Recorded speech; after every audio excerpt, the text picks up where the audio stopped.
Rain slid down the glass like it had nowhere else to go. Outside St. Gabriel Medical Center, the city glowed in wet neon. Red and blue from the ambulance bay smeared across the pavement, blending with the sodium yellow of streetlights. Seattle at midnight looked like it was underwater. Ava Mercer stepped out of the rain and into the fluorescent brightness of the emergency department. Her scrubs were still in her bag. She wore a dark hoodie jeans boots that squeaked on the tile. A small battered radio was hooked to her belt, the kind no one used anymore. It hissed softly with static, just loud enough for her to hear. She paused in the entryway, shoulders drawing in as the automatic doors closed behind her. The sounds rolled over her all at once. Phones ringing, someone arguing with registration, a baby crying in pediatrics, a monitor alarm chirping from somewhere down the hall. She listened for half a second and sorted it without thinking. Normal noise. No screaming, no sprinting, no metal taste of panic in the air. Her body let out a breath she had not known she was holding. "Evening, Ava." The security guard at the front nodded. She gave him a faint smile, the practiced one that did not show teeth, and kept walking. The nurse's lounge was half-lit coffee pot already on. The room smelled like burnt caffeine and microwave leftovers. Ava left a damp trail behind her as she crossed the floor and set her bag on the locker bench. She opened her locker. On the inside of the metal door, hidden from anyone walking past, an old photograph was taped up. 8 people in dusty camouflage and medical vests standing in front of a helicopter. Someone had written Echo Team in black marker at the bottom. There were 7 red lines drawn across 7 faces. Hers was the only one left untouched. Ava's eyes stopped on the photo for a heartbeat. The muscles in her jaw tightened, then loosened again. She reached up and closed the locker before the memory could finish forming. She sat at the small table by the microwave and took out a black notebook. The cover was worn at the edges. Inside, the handwriting was all block letters, straight, evenly spaced like it had been measured with a ruler. She wrote the date and time in the corner. Underneath, she started a new line. Dept. ER shift nights variables unknown. She paused, tapping the pen once against the paper. The radio at her belt crackled with a burst of static, then went quiet again. "Are you journaling or plotting a heist?" A young nurse slid into the chair across from her, setting a plastic container of pasta on the table. Mia, all bright eyes and messy ponytail inhaler visible in the side pocket of her bag. Ava closed the notebook halfway. "Keeping track," she said, "helps me remember who I forgot." Mia wrinkled her nose. "That is either poetic or deeply unsettling." Ava let out a small breath that might have been a laugh. "Long night. You should eat." Mia stabbed a fork into the pasta. "You always get here early," she said around a mouthful. "Like military early. You ever do time?" Ava's hand stilled on the notebook. "Something like that," she said. "You." "I'm late to everything." Mia shrugged. "Civilian to the bone." The overhead speaker popped softly. "Code Blue ICU," a voice announced. Somewhere above them, a team started moving. Ava slid the notebook back into her locker, changing without ceremony. The movements were efficient, not rushed. Every fold, every tie of a string had an order. When she walked into the main bay in full scrubs, the ER charge nurse lifted her chin. "You are early," the woman said. "Again?" "Habit," Ava replied. "Bad or good?" "Depends where you are." The shift rolled forward.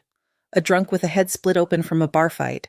An elderly woman whose chest pain was not quite bad enough to terrify the triage nurse, but close. A teenager with glass in his palm and his boyfriend hovering like a nervous shadow. Ava moved through it with quiet focus. She did not bark orders. She laid a hand on a shoulder, adjusted a tray set, a monitor alarm to a level that would not drive everyone mad. The residents gravitated toward Dr. Ward for answers. The nurses, when things got tight, gravitated toward her. Dr. Lucas Ward barreled in 20 minutes late with a paper cup of coffee and the look of someone who had fought traffic and lost. He was in his late 30s, jaw dark, with almost shaved blue scrubs under a fleece jacket. "Somebody killed the I-5 while I was gone," he asked no one in particular. "You are Shrek-level grumpy when you are late," Mia muttered. Ward scanned the room and found Ava restocking the crash cart. She was on one knee, counting syringes out loud under her breath. "You prep like we are about to invade something," he said, taking a sip of coffee and watching her hands. "Emergencies," Ava said, "are easier when your drawers are not empty." "I like to live dangerously," he said. "I have noticed." He caught the almost smile at the corner of her mouth. It surprised him every time. He had never seen her lose that calm, not even once. Before he could say more, the overhead radio system clicked on. "All units, this is dispatch. Multiple trauma inbound from Pier 46. Gang-related altercation. 6 confirmed victims, possible more. ETA 5 minutes. The ER shifted the way a body tenses before impact. The sitting stopped. The standing turned into moving. Gurneys were rolled into position, monitors switched on, trauma bays cleared. Voices overlapped. Someone cursed softly when a portable X-ray machine refused to cooperate. Ward straightened the coffee forgotten on the counter. "Mercer," he called, "I want you in Trauma 2 with me. Mia, take 3. Let's go." The ambulance sirens grew louder, that rising and falling wail that always cut through whatever else was happening. Ava stood near the doors, hands already gloved, eyes tracking the space out front. Rain was still coming down. Red lights strobed off the wet pavement. The first ambulance backed in, the bay doors flew open. Gunshot wound to the chest. Blood saturated the shirt, the stretcher, the paramedic's sleeves. "He lost pulses en route, got them back," the medic shouted. The second ambulance arrived, brakes squealing. Stab wound to the neck. The third, fourth, fifth. Each one carried its own storm.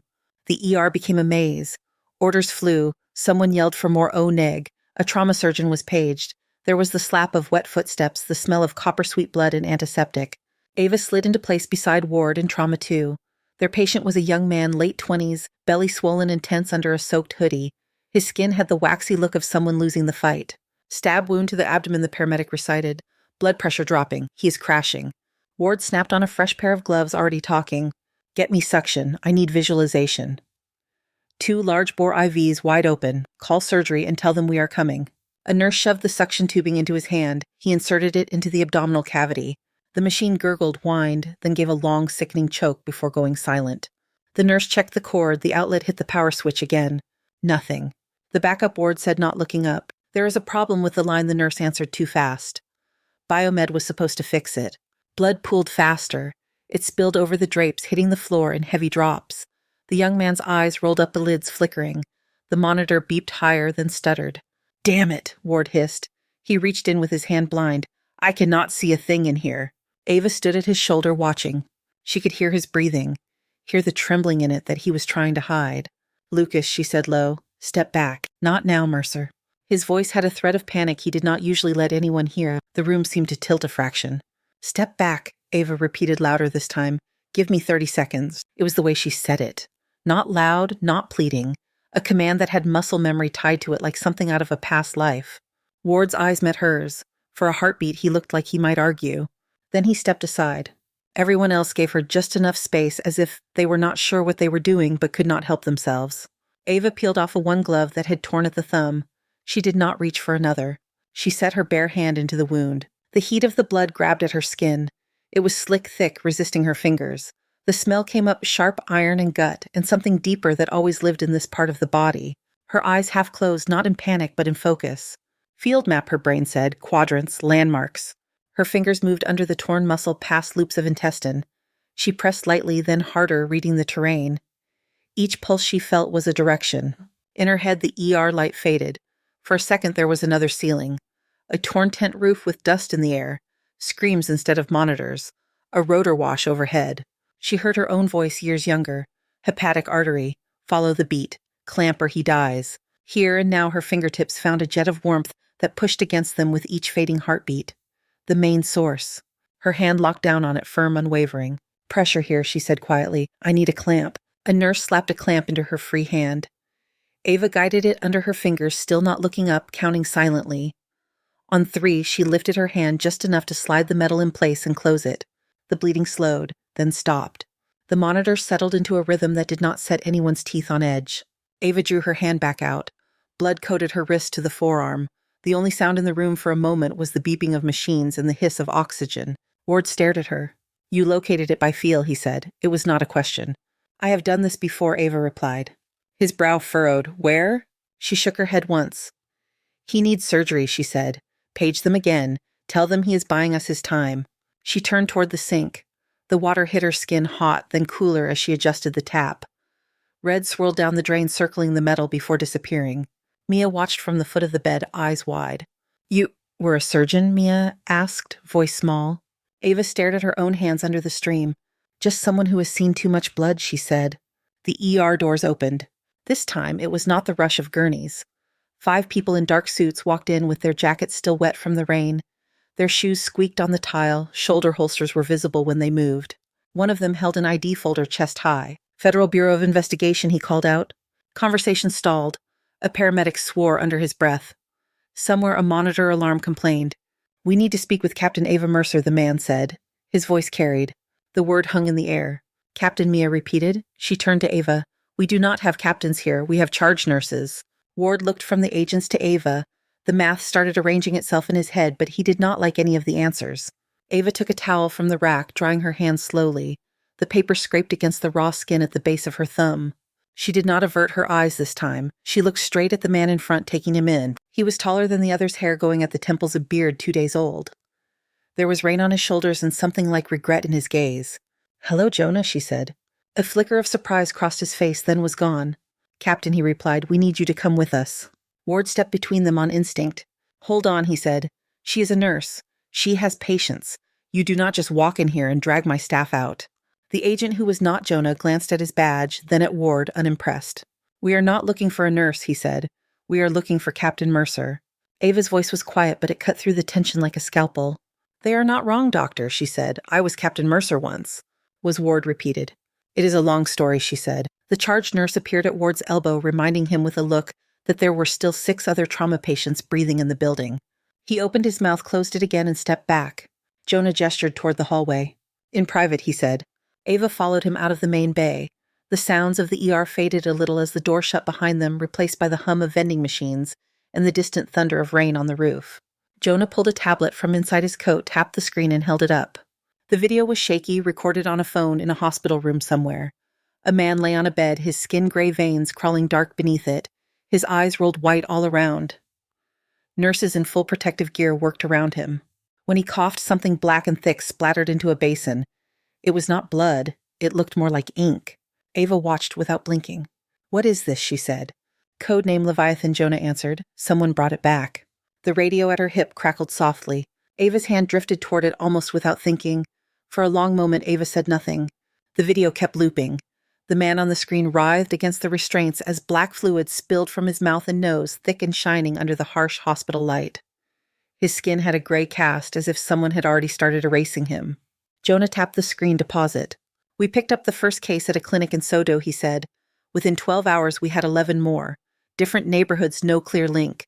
They were all here breathing the same air you walk through to get to work." Ava felt the corridor tilt under her feet. The air tasted different now, recycled, sharp with disinfectant, and something tighter like fear trying to hold still. "It is not a flu," she said. "No." "How fast does it move?" "First symptoms at about an hour after exposure. Full collapse under 6. Jonah lowered the tablet. "Dr. Shaw calls it a sprint, not a marathon." Ava stared past him as if she could see through the walls to the city outside, to the people in apartments under overpasses and packed bars glowing blue in the rain. "You named it Leviathan," she said. "That was not random." Jonah's jaw worked for a second. "You know why." She did. Her stomach already knew before her brain caught up. "The last time someone used this thing," she said slowly, "we were in Kandahar." Jonah nodded once. "And I burned it," Ava said. "Every vial, every sample, every freezer that held its name. I watched it melt." "You burned what you had," Jonah said. "We did not control all of it. That was never your call." A muscle jumped in her cheek. "Who is behind it?" she asked. "Who had enough to start again?" Jonah's eyes flicked to the tablet. He hesitated. "Ava." "What?" "If I tell you, you are in. There is no line after that. No going back to checking wristbands and refilling carts." She let the silence stretch. The radio at her hip hissed and clicked a thread of static that did not belong to this hospital hallway. "We both know there was never a line," she said. "Who?" Jonah swiped to a new image and held the screen up between them. It was a headshot from some official directory. A man in his 50s with iron gray hair and a careful mentor's smile. Lab coat, ID card clipped neat at the chest. Dr. Victor Cade. For a second, Ava was back in a tent under a different sun. Cade leaning over a field microscope, sweat darkening the collar of his shirt, teaching her how to tell one strain from another by the way it stained on the slide. His voice low and excited when he talked about potential, about thresholds. Her throat went dry. "Of course," she said. It came out almost as a breath. "We think he walked away with enough data and material to rebuild," Jonah said. "He has friends in the right offices. Nobody asked too many questions." Ava's lips pressed into a thin line. Her hands at her sides curled slightly as if they needed something to hold on to. "He abandoned my team," she said. "He took the last seat on the bird and told us to buy him time." "He did," Jonah said. Her eyes snapped to his, "And you did not stop him." "No," Jonah said. "He did not look away. I did not." The vending machine hummed behind them, offering candy bars and soda to anyone whose world was still small enough for sugar to fix it. "How many are infected now?" Ava asked. "Confirmed 12 labs, pending on others," Jonah answered. "But that number is old information. We are losing track. We do not know the exposure source yet. Airborne. Maybe aerosolized in pockets, maybe fluid contact. We are still chasing the pattern. Ava nodded once more to herself, then to him. And you have no antidote, she said. No finished one, Jonah said. We have what was left of your field notes, but they are incomplete. A ghost of a bitter smile tugged at her mouth. Of course they are, she said, because the lab got hit. Because the lab got hit? Jonah agreed. You improvised the first antidote.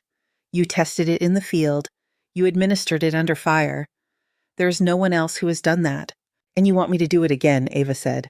He did not say yes. He did not need to. You have been hiding 3 years, Jonah said quietly.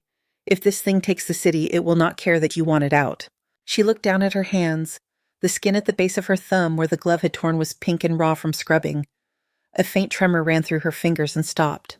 I was not hiding, she said. I was trying to be small. How did that work out? She almost laughed at that, but the sound died before it started. Her radio crackled again.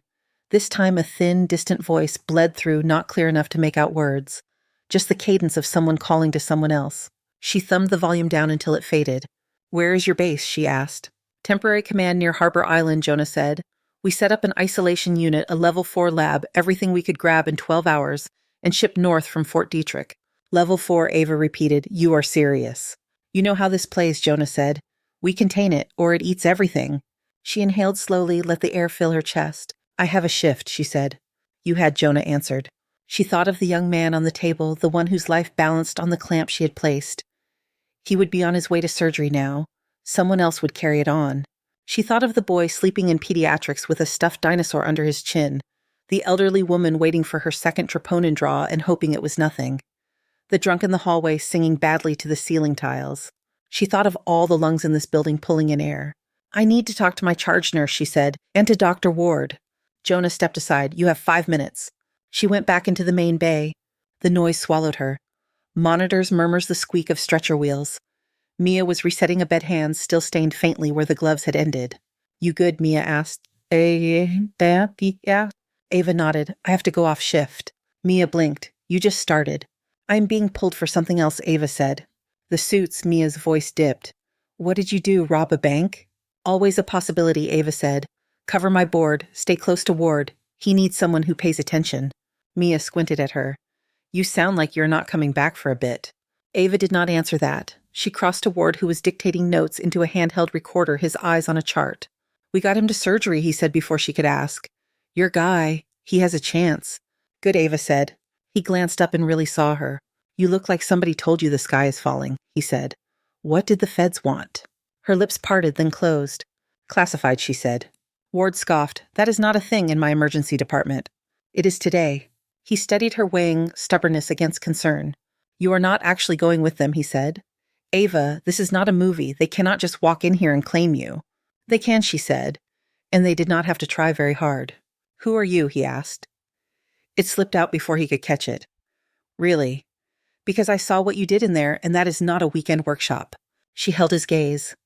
The fluorescent lights dug shadows under her eyes. I am someone who has done this before, she said. In a tent with less blood on the floor and more in the air. I do not know what that means. I know. She reached up, unclipped her ID badge, and placed it on the counter beside his coffee cup. The picture stared up at them, Ava, in slightly better lighting, with a neutral half-smile. You are quitting, he asked. I am stepping out, she said. If anyone asks, you tell them I had to go. That is not a plan. It is the only one I have.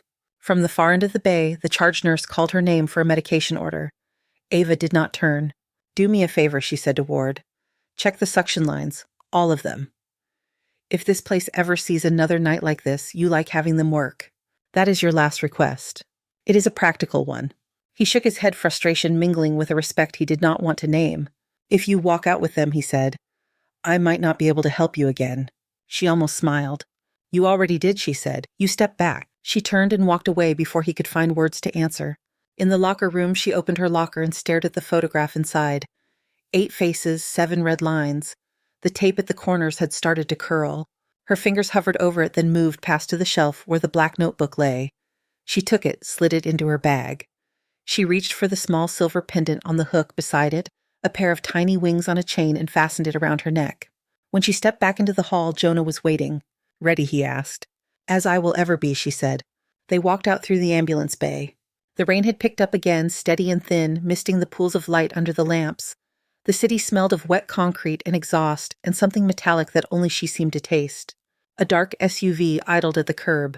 Its interior light clicked on when the back door opened. Ava climbed in, Jonah followed.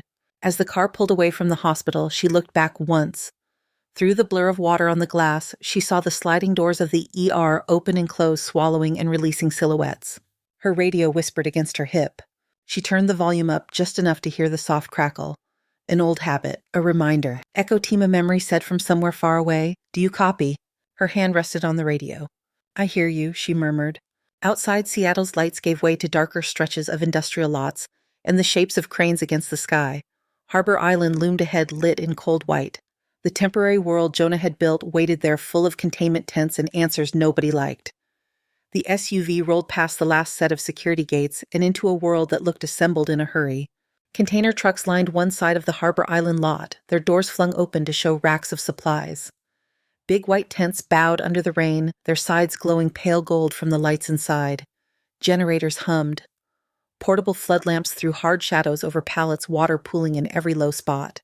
Ava stepped out into the damp air, the smell of the harbor mixed with diesel and bleach. Agents moved through the space with purpose.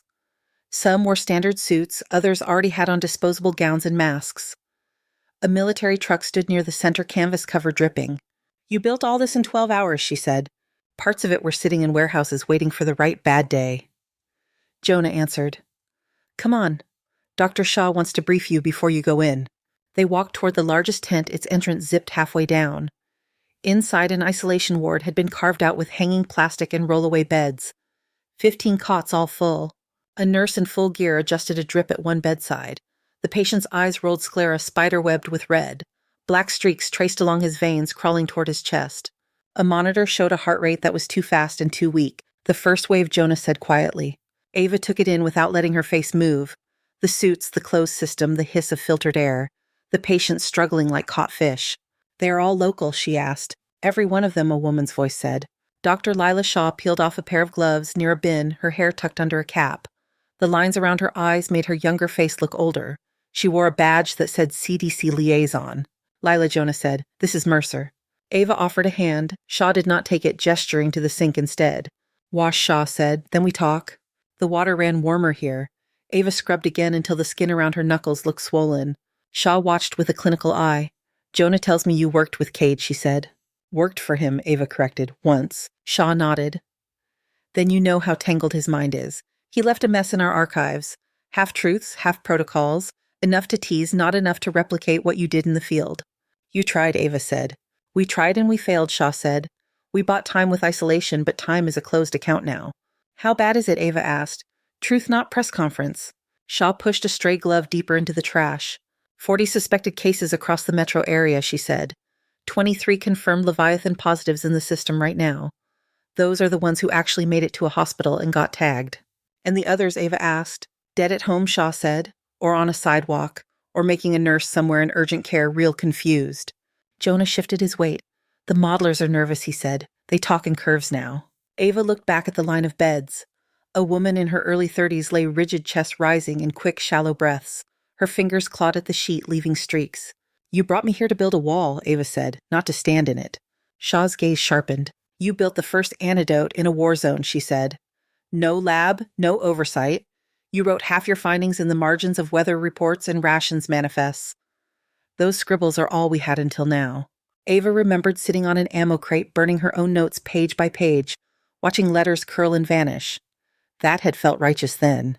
"What did you keep?" she asked. Shaw led them toward a metal door at the back of the tent, guarded by a man with a badge and a rifle. "Enough to know what you were aiming at," Shaw said. "Not enough to hit it again without you." The Level 4 lab was housed inside a prefabricated unit, boxy and plain from the outside. Inside it was all clean lines and overbright light, glass steel white surfaces. A filtered air system hummed overhead, and every edge looked like it would punish a mistake. Ava's reflection stared back at her from a glass panel. Dark circles under her eyes' hair scraped back the silver wings at her throat, catching a bit of light. She suited up slowly under Shaw's guidance. Inner scrubs, then one sealed layer, then another. Gown, respirator, hood, gloves double-layered until her fingers felt clumsy. "Your vitals will display here," Shaw said, pointing to a monitor outside the sealed chamber. "If you spike too high or drop too low, we intervene." "From out here," Ava said. Yes, and if you cannot. Shaw's expression did not change. Then we document, she said, and we stop it from leaving the building. Ava adjusted the mask. The sound of her own breathing filled the space between her ears. Jonah stood just outside the secondary airlock. He looked larger from this side of the glass. You sure about this? He asked. No, Ava said. Open the door. The inner lab greeted her with cold and stainless surfaces. 2 biosafety cabinets, refrigerators with digital locks, racks of tubes neatly labeled. In the center on a wheeled cart, a cooler with a biohazard sticker.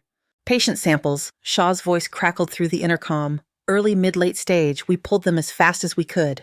Do we have baseline? Ava asked. Leviathan original strain from Kandahar. Fragmented, Shaw said. We rebuilt a partial profile. Cade was careful even when he cared less. Ava opened the cooler. Tubes lay nestled in foam. Some held crimson, some an ugly, almost black. She held one up to the light. The dark sample clung to the glass in slow, thick swirls. She thought of ink, of something waiting for a page.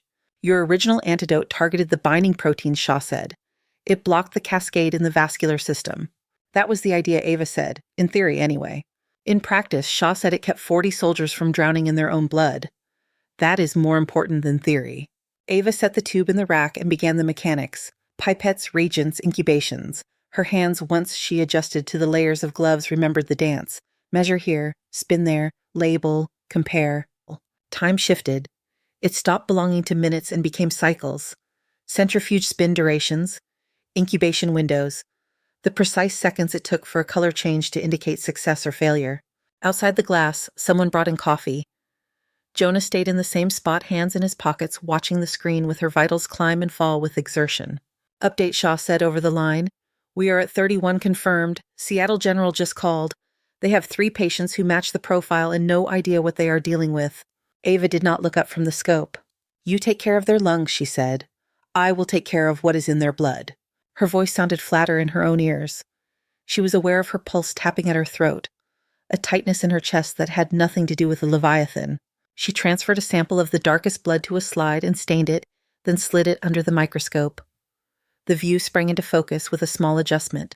Filaments like threads ran through the field, attaching to cells wrapping burrowing. She felt the old rage prick and stir. You are uglier than I remember, she said quietly. Her hands moved faster now. The first potential antidote combination failed. The structures under the scope remained busy, unconcerned. The second showed promise, a slight wavering in the filament's cohesion before they regrouped. Almost, she muttered. She tweaked the ratio, adjusted the exposure time. Outside, the numbers continued to climb. Leviathan positives at 38, Shaw reported. 2 new clusters, Capitol Hill and West Seattle. Jonah swore under his breath. One more run, Ava said. Feed me the original dosing notes. There are gaps, Shaw said. I know where my own handwriting trails off. Just give me the pieces you have. Lines of text appeared on the monitor in front of her, captured from scanned documents. Some were smudged, others half burned at the edges. Dosages scribbled, then crossed out. Short phrases. Heart rate spike, okay if plateau, watch kidneys. She remembered the dust in her nose, the weight of gear on her shoulders, the sound of gunfire in the distance as she had written those words the first time. She reconstructed the protocol from memory, in fragments adjusting for the city instead of the desert, for hospital beds instead of cots. The third formulation under the microscope did something different. The filaments thinned, lost their grip. Cells that had been wrapped began to shed the dark coating. Ava watched for a full minute, then 2. They did not regroup. Lila, she said, I think we have a candidate. Run confirmation, Shaw said at once. I am running it, Ava said, but you know the problem. Verification takes time, Shaw said. We do not have time to waste. They both said it at the same moment. Animal model. Shaw exhaled audibly through the speaker. We have mice in a holding unit, she said, but they are not prepped, and we are still waiting on the full ethics sign-off. Ethics, Ava repeated. Leviathan did not sign anything. Her head throbbed under the hood. She pressed 2 fingers to the spot between her eyes for a second. How long for a basic confirmation, she asked. 6 hours if everything behaves, Shaw said. 6 hours? 38 confirmed cases and rising. In 6 hours, that number could double or triple. The models Jonah had not wanted to talk about would be less like curves and more like walls. A siren sounded faintly outside the building. Through the small window, Ava saw flashers bouncing off wet metal, another bus of patients or another agency or something else. Her hands hovered over the vials, the clear one glowing faintly under the lab light, the dark ones that carried the thing she hated. Options, Jonah said, as if he could force more of them into existence just by asking for the plural. Wait, Shaw said, test hope. The other one? Jonah asked. Shaw did not answer. They both looked at Ava through the glass. She could feel their eyes even without seeing them. You built it to work fast, Shaw said slowly. You wrote that it needed a host to fully activate. In Kandahar, you pushed the dosing envelope. Ava looked again at the vials, then at her own hand, gloved in white under the lab light. If I wait 6 hours, she said, we lose more than we save. If you shortcut this, you might kill yourself, Shaw said. Or worse. We do not know what the compound will do without a proper buffer. Ava laughed once, a small, harsh sound. You think I had a buffer the first time, she said. Shaw was silent. Jonah stepped closer to the glass, as if that might make a difference. Ava, he said. She met his eyes through the mask. For a second, everything was quiet. Even the hum of the filters seemed to drop away. Seal the lab, she said. Shaw's voice sharpened. What are you doing? Lock it, Ava repeated. If my vitals flatline and stay there, you do not open this door. You flood the room, you burn it down, whatever your protocol says. You do not come in. You do not get to make that call, Shaw snapped. I am already in the room, Ava said. Looks like I do. She drew up a dose of the clear compound. The syringe in her hand felt lighter than it should. Ava, Jonah said again. There was no command in it now, only something harder to name. You dragged me back in, she said. Let me do the thing you dragged me for. She turned her face toward Shaw's intercom. If this works, she said, you will have 10 minutes head start on replication before my blood finishes the job. And if it fails, Shaw asked. Then you have one fewer problem to manage, Ava said. She rolled up the sleeve of her underlayer. The cool air in the lab settled on the bare skin of her inner arm. A line of old needle marks ghosted under the surface. Her hand did not shake when she slid the needle in. The burn of the compound traveled up her vein like liquid fire. She gritted her teeth and pressed the plunger slowly, watching the last of the clear solution vanish. For a heartbeat, nothing happened. Then the world narrowed. Her heart slammed against her ribs. A roar filled her ears. The lab lights brightened until they hurt to look at. Her breath came short and sharp as if the air had thickened. She grabbed the edge of the bench with both hands. The room tilted. Somewhere a monitor alarm began to wail. On the other side of the glass, Shaw's voice cut in, clipped and fast. Heart rate 180 and climbing. Blood pressure spiking. She is seizing. Ava tried to speak and tasted copper. Her legs gave out. She hit the floor hard. The impact barely registered behind the storm in her veins. Images crashed into her. Sand under her boots. A man screaming her name in a language she did not speak. The whine of a rotor blade too close. The smell of burning tents. Her chest clenched. The roar in her ears cut out. The monitor for one long second went flat. The flat line held like a held breath. On the far side of the glass, Jonah moved before he thought. His hand hit the door release. The lock stayed red. Open it, he snapped. Shaw caught his arm. You hit that panel again, I have you removed from this site. She is down, Jonah said. She's not a test subject. Shaw did not look at him. Her eyes were on the monitor that showed Ava on the floor suit, crumpled hood tilted at an angle. Count, she said to the tech beside her. 1 second, the tech whispered. 2, 3. The flat line hummed steady and indifferent. 4, 5. The room felt smaller. Jonah could hear his own pulse banging against the inside of his skull. On 6, the monitor blipped. It was a small sound, almost nothing, a single sharp note. Then another. The line jumped, dipped, then began to draw peaks again. Heart rate 60, the tech breathed. 70, stabilizing. A tremor passed through Ava's body. Her gloved hand twitched against the tile. Jonah pressed his palms flat to the glass. Come on, he said under his breath. Come on, Mercer. Inside the lab, Ava's eyes snapped open. The lights still seemed too bright, but now they were something she could manage. Her lungs dragged in a breath that felt like breaking through a surface of thick water into air. Everything sounded close. The hum of the filters had a pitch now, not just noise. Someone outside shifted their weight and their shoes squeaked. A coffee cup set down on a metal tray rang softer than it should have, but she heard it. I am still here, she said. Her voice rasped inside the mask. She pushed herself up to sitting. Her muscles obeyed with a slight delay, but they obeyed. The room swam once, then steadied. Ava. Shaw's voice came through the intercom thinner now. Talk to me. Any chest pain, visual changes. I have a headache, Ava said, and my everything hurts. She looked at the rack of vials, the microscope, the notes that still glowed on the screen. The compound in the syringe was gone somewhere in the maze of her own veins. We need to know if it did anything besides trying to kill you, Shaw said. Ava pulled herself to her feet, using the bench for balance. She took a breath and waited for the tilt. It did not come. Give me a fresh sample, she said. A small unit in the wall dispensed a sterile kit. She swabbed the inside of her arm where the needle had gone in, then drew a vial of her own blood. The fluid was a deep red, nothing strange about it to the naked eye. She loaded it into the analyzer and ran the panel. Numbers began to scroll. markers for immune response clotting factors, oxygen carrying capacity. Some rose higher than standard, others dipped just below the usual range, then settled inside acceptable limits. Shaw, she said, look at the neutralization markers. Shaw leaned closer to the external screen, her eyes widened. The binding proteins, she whispered. They are saturated. Whatever is in you is blocking the receptor sites. Ava moved to the cooler, took one of the Leviathan positive samples and introduced a measured amount into a small chamber with a drop of her own blood. Under the scope, the dark filaments tried to attach and wrap. They hit an invisible wall instead. They slid thinned, then broke apart. Cells that had been targets stayed clear. She watched it happen twice more to be sure her eyes were not lying. It works, she said quietly. Jonah exhaled so hard it fogged the glass for a second. Say that again, Shaw said, as if she needed the words to be real. It works, Ava repeated. We have a functional antidote. It is present and active in my blood. Shaw straightened, already moving into decisions. Draw larger volume, she said. We can extract the active serum and start replication right now. We use cell culture to scale up. We adjust dosage for non-suicidal administration. Glad that part made the list, Ava muttered. The next hour blurred into procedure. Ava sat while a tech double-gloved and careful drew multiple vials from her veins and passed them through a pass-through chamber.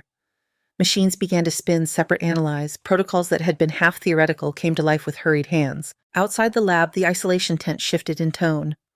Nurses hung bags of the new serum on IV poles. The first patients to receive the infused antidote shook violently for a few minutes, then began to ease. The black streaks in their veins faded, replaced by healthier color. The numbers on the board changed direction. Fewer new red pins, more markers for stabilized. By the time the immediate crisis in Seattle started to bend toward control, Ava's body ached with fatigue. Her mind floated a few steps behind events. Shaw came to the glass again, eyes rimmed with red from no sleep. We are getting responses, she said. Not everyone will make it, but most of those under 6 hours exposure are turning around. Ava nodded once. Relief felt dangerous and soft in her chest. You should be on a monitor bed, Shaw added. You just turned yourself into a pharmacology experiment. I have been worse, Ava said. That is not comforting. I was not trying to be.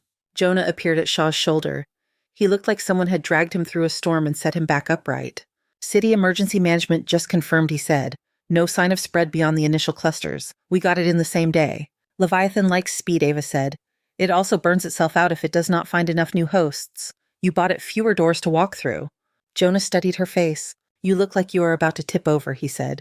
I will sit, she said, not lie down. That is a control issue. That is survival, she answered. He let that go. We have another problem, Jonah said. Ava rubbed at the bridge of her nose through the mask. Of course we do, she said. Which one is this? Intelligence pulled a data burst from an encrypted channel tied to Cade, Jonah said. A lab outside Tacoma registered to a shell company. Activity spike right before the first Leviathan case hit. So he is close, Ava said. Her hand dropped away from her face. He is closer than I like, Jonah said. And if he walks, this will not be the last time we do this. Shaw interjected. She is not cleared for field work. She just died and came back. I want her in observation, not in a truck. Ava met Jonah's eyes. Is he alone, she asked. Unknown, Jonah said. The satellite images show a lot of concrete and not much else. She thought of Cade's face on the tablet, of his careful smile, of the way he had once said the word evolution like a prayer. You are taking a team, Ava said. You know his patterns. He keeps a failsafe. Which is why you are too valuable to risk, Shaw cut in. Ava looked at the lab around her, at the machines that now knew the shape of her blood, at the vials labeled with her ID. If Cade gets out, she said, none of that matters. Shaw crossed her arms. Your autonomic system is still recalibrating. We do not know the long-term impact of the compound. I know what the short-term impact of leaving him breathing is, Ava said. Jonah watched the argument move back and forth. He will expect her, he said finally. He will have planned for everyone but her. Or he will have planned only for her. Either way, she understands the way he thinks better than anyone else we have. That is not a medical clearance, Shaw said. No, Jonah said. It is an operational one. Ava took that as victory, not triumph, just a small shift in footing. I will need gear, she said. Body armor that fits a rifle I can trust, and someone who knows Tacoma industrial parks at night. We have all of that, Jonah said, and a ride waiting. Shaw shook her head, unhappy but aware of the limits of her authority. If you start seizing in a stairwell, she said, do not expect me to say I told you so. I will be too busy trying to keep you alive. I will take that under advisement, Ava said. They cleared her from the lab with a protocol that felt more ceremonial than practical. Decontamination shower, bleach rinse, new scrubs. The pendant with silver wings went back around her neck, resting against a chest that still felt wired. In a small briefing room set up in one of the containers, Jonah unfolded a map on the table. Lines of highway, a cluster of warehouses near the docks, an old water treatment facility marked with a circle. Facility sits under this structure, he said. Vent stacks here and here, one main entrance at ground 2 service tunnels. We go in low and coordinated, no big show. We want him alive if possible. Ava ran her finger along the tunnels. He built this into the blueprint, she said. He likes exits. He will have choked points where he can see you before you see him. Then you can point them out before we step into them, Jonah said. She nodded. Any word on his security detail, she asked. Nothing obvious, Jonah said. No heavy traffic, no thermal spikes that would indicate a private army.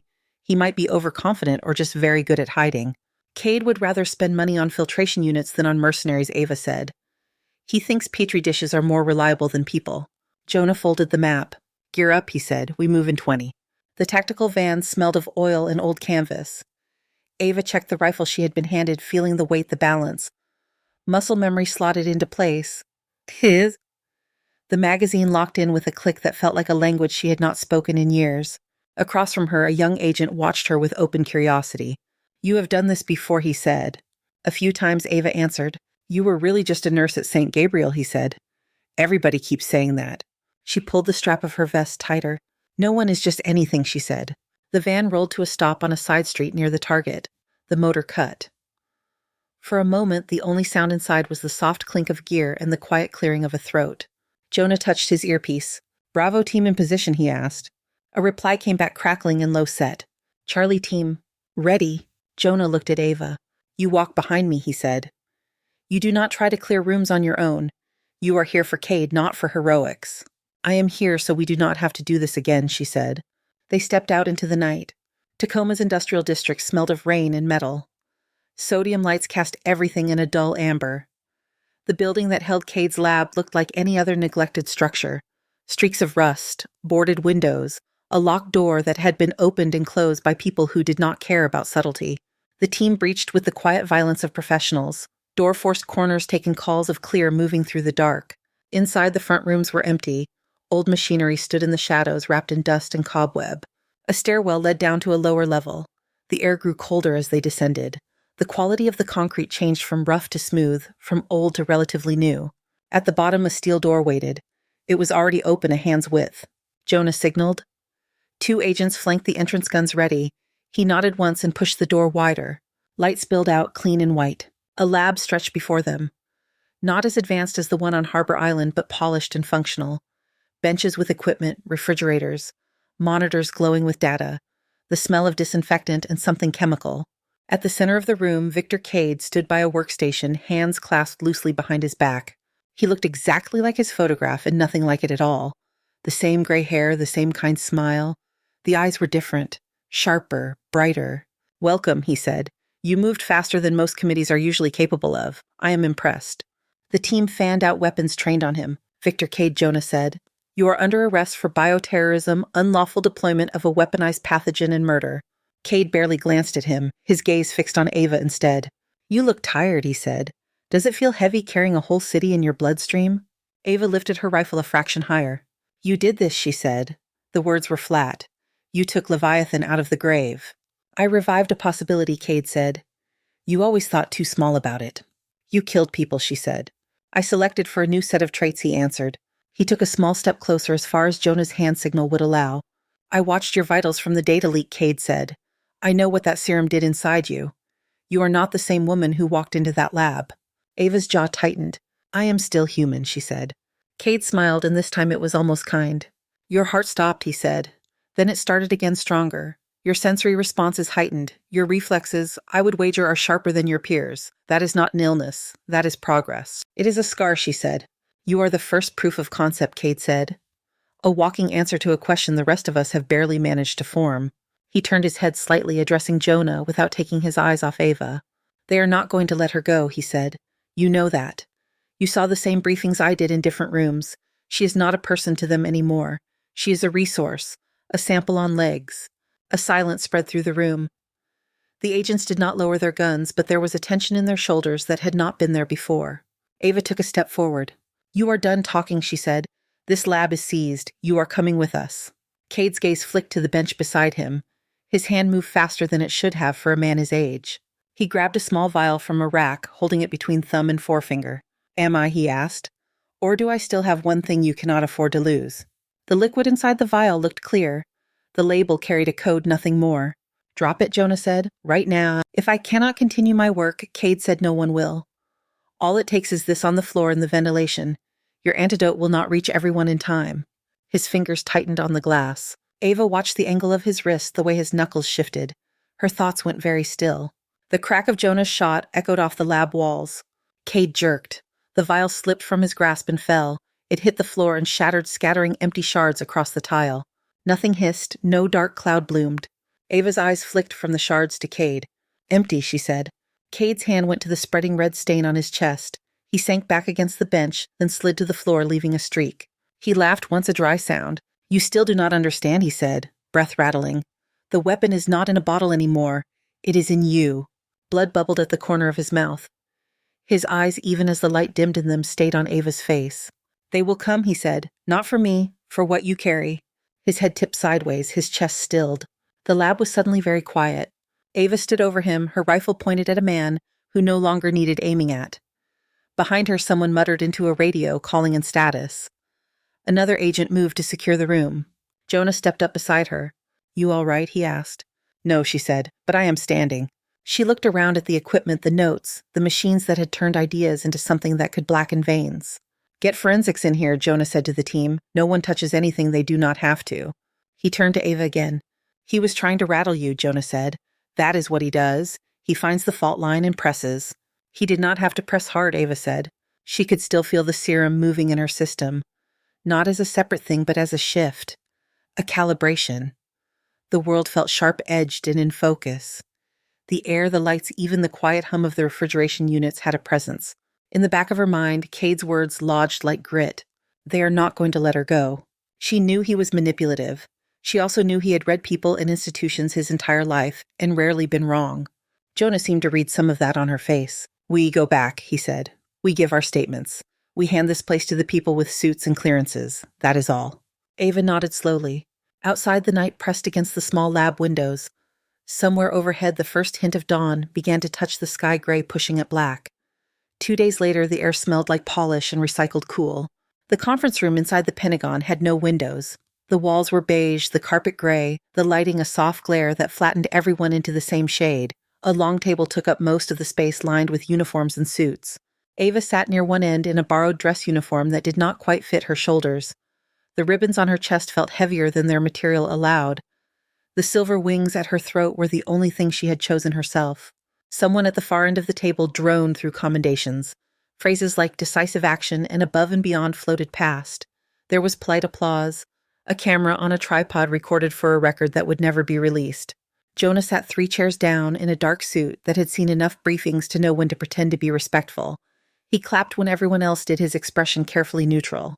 A colonel read from a sheet. Captain Ava Mercer, for your role in the identification and neutralization of the biological threat designated Leviathan within the Seattle metropolitan area, you are hereby commended with the Defense Superior Service Medal. He walked toward her with the small case in hand. She stood as ordered. The colonel pinned the medal under her existing row with precise fingers. Thank you for your service, Captain, he said softly. Ava met his eyes for a second and saw only procedure there. She nodded and sat back down. The ceremony wrapped in under 30 minutes. A general shook her hand. A civilian official from Homeland Security offered a bland smile and a line about how grateful the nation was. Coffee was poured that no one really wanted. Donuts sweated on a tray in the corner. Then someone announced, we will take a short break before the closed session, and the few people who did not have clearance filtered out. The door closed with a soft click. The room changed flavor. The general at the head of the table removed his reading glasses and set them carefully beside his folder. All right, he said. Let us talk about the part that does not go on medals. Screens at the far end came to life. Slides flicked up. Charts. A photograph of Ava's bloodwork, stripped of her name, labeled only with an alphanumeric code. Subject shows permanent integration of the antidote compound into her system, a scientist in a lab coat reported. Her serum demonstrates ongoing neutralizing activity against Leviathan analogs. Ava watched herself be turned into data. Lines, numbers, bullet points. She is stable, someone asked. For now, the scientist said, but this is uncharted territory. The potential applications are significant. The word hung there, applications. The general folded his hands. Doctor, from a purely technical standpoint, could this be extracted and replicated without her ongoing presence? The scientist hesitated. In theory, yes, he said. In practice, we would need access to her for an extended period. Multiple sampling-controlled trials.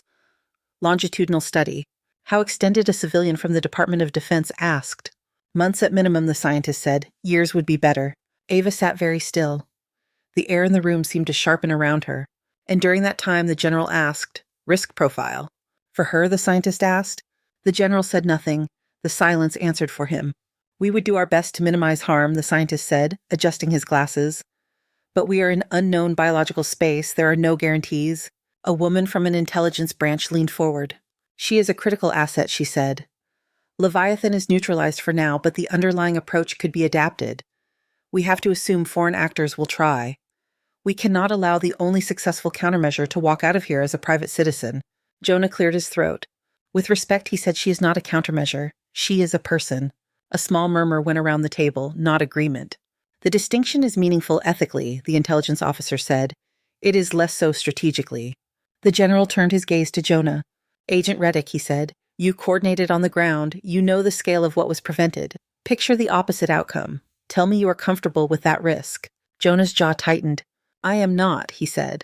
I am also not comfortable with turning the woman who made that prevention possible into a lab sample. We are not talking about indefinite detention in a black site, the general said. Jonah gave him a look. Then what are we talking about, he asked. Protective custody, the general said. Secured facilities, full medical support, controlled contact. She would be treated well. She would be contributing. You are talking about locking her up, Jonah said. You are just using better words. The general picked up his glasses again, turning them between his fingers. We are charged with defending this country, he said. Sometimes that means making use of every tool we have. Tool. The word landed heavy. Ava felt it in the same place she had felt Cade's voice in the lab. She stood up. The motion drew every eye. Captain Mercer, the general said, you are dismissed until we conclude this portion. She kept her voice level. If you are going to discuss my status, she said, you can do it while I am in the room. Or you can do it without pretending this is about consent. The general's mouth flattened. We have not issued an order yet, he said. You will, she said. You already decided. The rest is finding the language that lets you sleep. They stared at each other across the table. After a beat, he shifted his attention away from her, a move that said more than any direct answer. That will be all for now, Captain, he said. You are free to return to your quarters. We will contact you when your presence is required again. A security officer by the door glanced between Ava and the general, waiting to see if he needed to escort her. The general did not say that out loud. He did not have to. Ava picked up her cap from the table and left the room. The corridor outside was bright and cold. Her footsteps made a dull sound on the carpet. She could feel the low buzz of distant printers, the muted conversations through office doors. Her phone vibrated in her hand. One new message from an unknown number routed through layers that only a handful of people knew. Need to talk, not in there. Jonah. She stepped into a restroom, checked the stalls out of habit, then answered. You are on a tight clock, Jonah said without preamble. His voice came through the speaker low and fast. They are drafting the order now. They will call it evaluation. They will wrap it in security language. It is a cage. I figured, Ava said. I tried the fairness argument, Jonah said. The hero argument. None of it moved anyone. You were never good at speeches, she said. He huffed a breath that almost sounded like a laugh. You are going to have to disappear, he said. I already did, she said. There was a brief, sharp silence. You planned for this, he said. Of course I did, she said. Cade read the room before he died. I read it while they were pinning medals on me. You cannot just drop off the grid, Jonah said. Not with what they have on you in files. I can make it harder to follow, she said. That is all I need. Ava, he said. There was more in it this time. Regret, admiration, anger on her behalf. You have your job, she said. I have mine. They will come after me too, he said, for helping you. She leaned back against the cool tile of the wall. So do what you always do, she said. Make a choice and live with it. There was a small pause. I owe you one, he said. You owed me from Kandahar, she said. Consider it even. She hung up before he could say anything else. By the time the meeting inside the conference room ended, and a junior officer was sent to bring her back, the guest room assigned to Ava in the visiting officer's quarters was empty. The bed was made. The duffel she had been given for travel was gone. The small amenities kit on the dresser sat untouched. The only sign she had been there at all was a folded set of hospital scrubs on the chair neatly stacked. In Seattle, her apartment above the tracks did not wait. The landlord found the keys in a plain envelope slid under the office door, along with 2 months' rent and a note that said simply, "Thank you for the quiet." Inside, the apartment drawers were emptied. The closet held only hangers. The radio was gone from the kitchen counter. The photograph of the Echo team had been taken down, leaving 4 faint squares of lighter paint where tape had once covered the wall. A bus pulled away from a downtown station heading south. In a window seat, a woman in a gray hoodie watched the city slide by. Her hair was tucked under a cap. The silver wings at her throat were hidden under fabric. She had a small backpack and a duffel. No uniform, no badge. Her hands rested on her knees. The veins there pulsed steady. On the road and in the air over the next weeks, names shifted. Clinic badges carried different letters. Border checkpoints saw different passports. The places stayed real enough. A church basement in Fresno turned into a free clinic 3 nights a week. Ava, under another name, set broken fingers, drained abscesses, taught volunteers how to improvise slings from torn t-shirts. A storm tore through a small town in Kansas, peeling roofs off houses and tossing cars into ditches. A woman in borrowed rain gear showed up with a medical kit, stayed until the last of the injured were stabilized, then left before the local paper's photographer arrived. In a refugee shelter in southern Texas, she worked with a nun, whose Spanish was better than hers, treating fever and dehydration, until dawn dulled the fluorescent lights. No one asked many questions. People in those places tended to look more at what a pair of hands could do than where they came from. Back in Washington, Jonah stood on the sidewalk outside a federal building, a cardboard box of his own in his arms. The contents were standard for someone who had been nudged out rather than thrown. A plant that was mostly dead, a framed commendation, a coffee mug with a crack in the side. He set the box on the passenger seat of his car and rested his forehead against the steering wheel for a moment. Then he sat up, started the engine, and drove not toward home but toward a different kind of office. The sign on the door of the small space he rented a week later read, "Mercer Emergency Aid" on a temporary placard. The name felt like both an admission and a shield. Inside there were folding tables, a whiteboard, and 2 cheap chairs. A stack of grant applications sat in the center like a thin fort. On the wall he pinned a printed photo of a caduceus with stylized wings. He stared at it for a while, then picked up a pen and wrote under it in block letters, "Field First." The first donations were small. A retired paramedic mailed in $50 and a note. A community group offered storage space. Someone from his old bureau days slid an anonymous check into the account. Months later, in the middle of a long day, trying to turn goodwill into something that could actually put medics on planes, Jonah received a plain brown envelope with no return address. Inside was a single black notebook. The handwriting on the first page was all block letters, straight and even. "For whoever runs toward the siren instead of away from it." He flipped through. Triage algorithms written from memory, not manuals. Diagrams for using belts as tourniquets when the official ones ran out. Notes on how long someone could stay under dirty floodwater before an airway became a lost cause. Protocols for handling suspected bioagents in places with no labs. Every page carried a voice he recognized. He set the notebook in the center of the table beside the whiteboard and reached for the phone. There were organizations that could use this. Doctors in field tents, nurses in places where power went out more than it stayed on. He started calling. The first time anyone outside a disaster zone heard the name Mercer Protocols was in a PDF that did not have an author. It showed up in the inbox of a logistics officer for a medical NGO, as an attachment from a contact in Jordan. From there, it was forwarded to a surgeon in Lagos, a field nurse in Haiti, a coordinator in Manila. Within a month, people in tents and prefab clinics across 3 continents had printed copies, the edges already softened by fingers and sweat. The pages were dense but practical. Flowcharts sketched in thick pen, lists of supplies sorted by urgency, then by likelihood of being stolen first. Margins filled with notes like, "If no sterile gauze, boil clean cloth for 10 minutes dry in sun, if you have to use anyway." No one knew who had written it. The only hint was a small line on the inside cover. Mercer Protocols version 1.0. In a refugee camp outside Gaziantep, a young doctor worked his way through the document by the light of a single bulb. When a child came in limp and gray from contaminated water, he remembered a line from the protocols about how long to keep pushing fluid before calling it. He kept pushing. The child lived. He looked at the printed name again and wondered who Mercer was, and why they sounded like they had been everywhere he was about to be. The stories started coming after that. They never agreed on the details. In one version, she appeared in a flooded village outside Dhaka, ankle-deep in brown water bags of saline looped around her shoulders, barking gentle orders in accented English. In another, she walked into a field hospital in Mogadishu during a lull in fighting, read the room once, and began reorganizing the entire triage flow with a piece of charcoal on a wall. Someone shot a shaky video in a camp in southern Turkey. The clip began in chaos, phone turned on its side as people shouted in 3 languages. A girl of 8 lay on a blanket, lips blue chest barely moving. A woman in a white mask and plain scrubs knelt beside her, hands already moving. The camera zoomed in too far and blurred, then caught the woman's eyes for a second. They were calm in a way that did not match the noise around her. She performed compressions counted under her breath, tilted the girl's head. Sealed her mouth over the child's. When the girl coughed, water sprang, someone cried out. The woman rolled her into recovery position, checked her airway, then sat back on her heels for a moment, shoulders falling. Someone in the background asked her name. The audio caught only a fragment. Just helping. The clip hit, a social feed bounced, multiplied. Comments stacked under it in a dozen languages. Some called her an angel. Some called her insane. A few doctors watched the hand placement, the timing, and recognized both training and something beyond standard. A news outlet picked it up, running a segment about a mysterious medic who appeared in crisis zones. They titled it The Ghost Nurse. The name stuck whether Ava liked it or not. She did not watch the segment.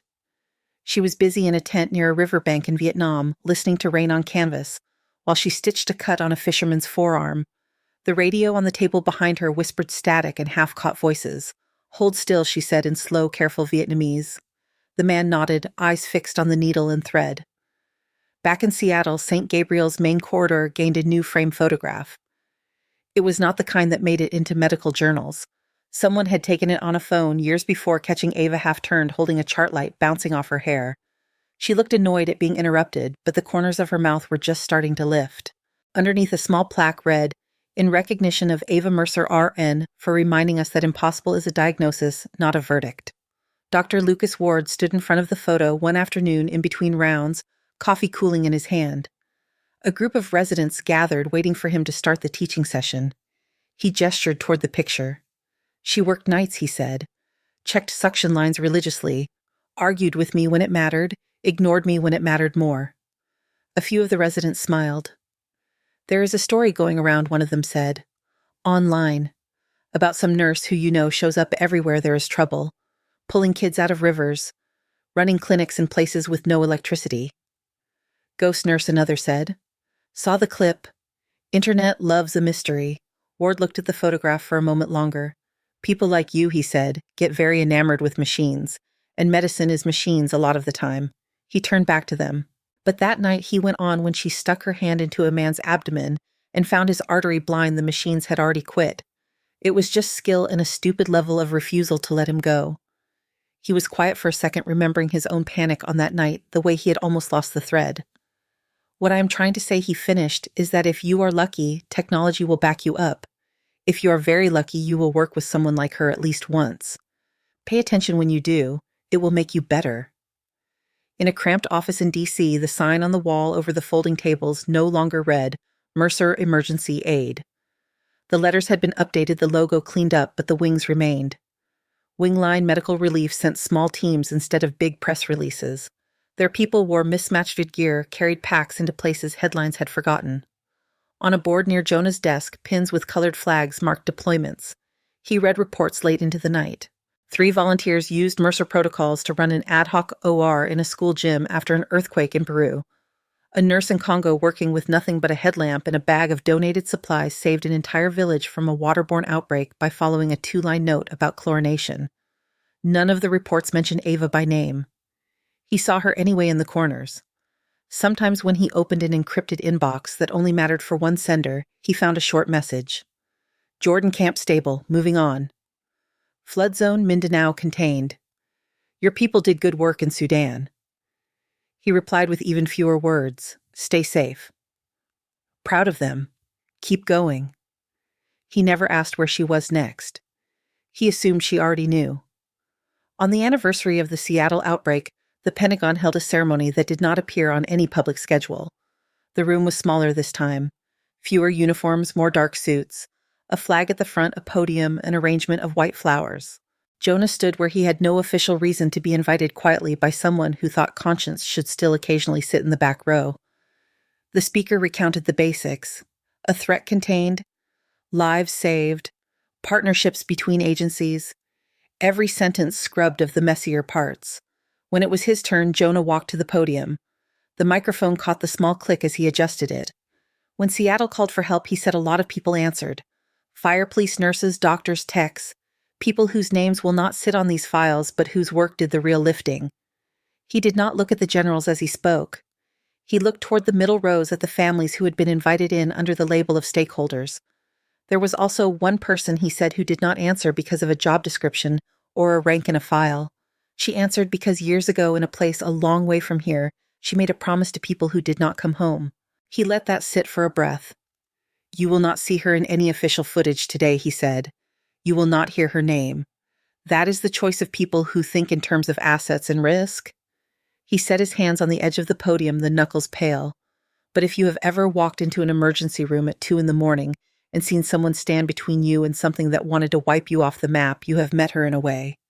She is the reason more of you are in these seats instead of in the ground. He stepped back.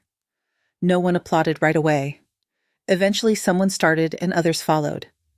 In the third row from the back, a woman in a plain dark uniform cap and a surgical mask sat with her hands folded. She stood before the clapping finished and slipped out the side door. Outside, the sky over Virginia was beginning to soften toward dawn. The parking lot still smelled of hot asphalt and last night's rain. An old ambulance waited at the edge of the lot. It was the kind used more now for community events than real calls, paint a little faded siren upgraded by volunteers. Ava climbed into the driver's seat. The pendant at her throat swung once and settled. She turned the key. The engine coughed, then caught. Her phone sat in the cup holder. 3 alerts blinked on the screen. Quake in Peru rural clinic requesting emergency support. Cluster of hemorrhagic fever in eastern Congo lab, capacity low. Monsoon flooding in central Vietnam, dozens missing infrastructure damaged. She read them all, her eyes moving over the lines with the same even focus she had used in the lab. The radio mounted under the dashboard hissed and crackled. She tuned past music, past talk, until she found the private channel Jonah had set up long ago, more token than tool now. His voice came through slightly distorted, but clear enough. Echo, if you are out there, he said. They still need you. She smiled small and tired and real. Her fingers brushed the face of the radio, then tightened on the steering wheel. Copy that, she said. The ambulance rolled out of the parking lot and onto the quiet road tires humming over the asphalt. Behind her, the buildings shrank the flags on their poles, catching the early light. Ahead, the highway opened a gray ribbon stretching toward places where sirens already wailed and hands were already not enough. The sun lifted slow and steady, edging gold into the sky. The silver wings at her throat flashed once in the rearview mirror, then settled back against her skin. She drove toward the first call. Thank you so much for listening to today's story. If this story resonated with you or made you reflect, I'd love to hear your thoughts, so feel free to share them in the comments below. And don't forget to like, subscribe, and hit the notification bell so you won't miss the next story. I'll see you next time as we continue exploring more journeys and lessons together.